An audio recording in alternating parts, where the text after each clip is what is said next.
After the corrupt landowner Fyodor Karamazov is found beaten to death in his own home, the authorities immediately arrest his eldest son, Dmitry. He's a man of explosive passions who recently threatened to kill his father. To the police, he is the only logical suspect. But there is another figure in the household, Pavel Smerdyakov.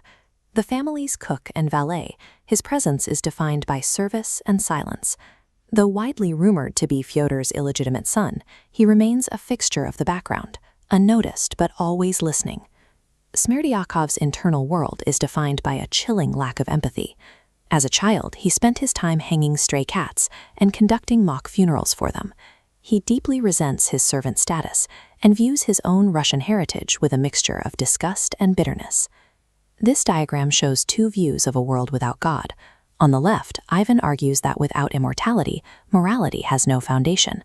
On the right, Smerdyakov strips away the philosophy.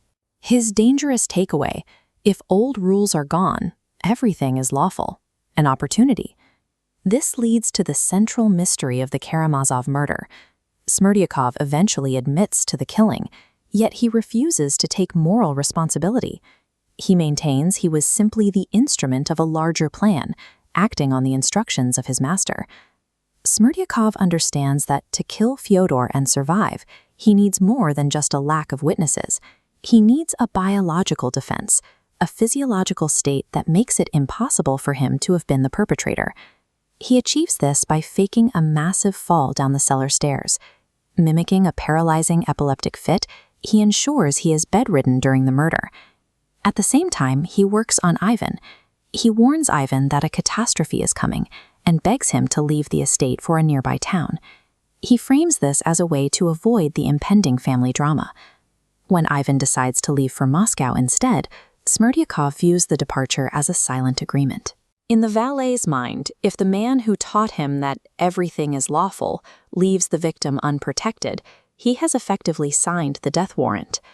By the time the blow is struck, Smerdyakov has engineered a scenario where the blood is on his hands, but the permission rests entirely with the brother who chose to walk away. After the funeral, the tension between Ivan and the valet escalates across 3 separate interrogations. Ivan is increasingly desperate to prove that Smerdyakov is the killer, hoping to clear both his brother Dmitry and his own conscience. In their third and final meeting, Ivan's denial begins to crack. He demands the truth, no longer caring about the consequences for the family, but needing to know his own role in the tragedy. Smerdyakov gives him the details with chilling precision. He explains using a secret series of knocks to trick Fyodor into opening the door, and how he struck the old man down while everyone else believed he was incapacitated in his bed. To end the debate, Smerdyakov produces the physical evidence of the crime. He reaches into his long white stocking and pulls out a bundle of 3,000 rubles, the exact sum stolen the night of the murder. Smerdyakov is genuinely surprised by Ivan's horror. He assumed that because Ivan preached a world with moral limits, he would appreciate the logic and efficiency of the act. Smerdyakov's accusation is devastating. He argues that Ivan is a coward, a man who is happy to dismantle moral laws in a classroom, but shrinks from the reality of those ideas in practice. As this diagram shows, the idea flows from teacher to student, but the moral responsibility loops back to the source.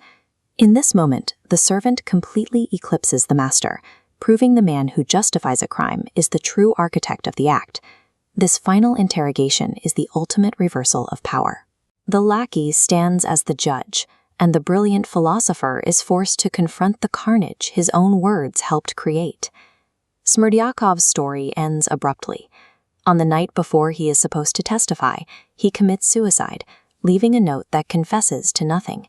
He takes his secrets with him. His death isn't a sign of guilt or remorse.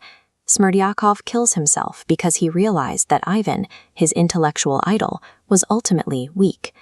Without Ivan's approval, the murder lost its logic, and Smerdyakov's life lost its meaning. The legal system, unable to process the valet's hidden role, moves on. Dmitry is convicted of his father's murder and sentenced to years of hard labor in the Russian penal system. He pays the price for a crime he didn't commit, while the man who justified the act escapes any earthly court.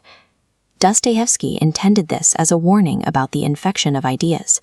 He believed that academic theories regarding the death of God act as pathogens. In the comfortable library, they are mere philosophy. In the mind of a resentful man like Smerdyakov, they become a call to violence. We can view the brothers as components of a single human identity. Dmitri is the passionate heart, Ivan is the analytical mind, and the youngest, Alyosha, is the spirit. Together, they represent the potential of the human soul. Smerdyakov represents the failure of that soul. He is the negative space that opens up when empathy and belief are removed, a void that remains once the traditional moral structures are dismantled. The novel's lasting message is that ideas cannot be contained within the walls of a study. They inevitably bleed out into the physical world and shape the actions of those who take them literally. Dostoevsky places the ultimate weight of the crime on the mind that provides the justification. The philosopher who removes the moral barrier is as inseparable from the murder as the hand that holds the weapon.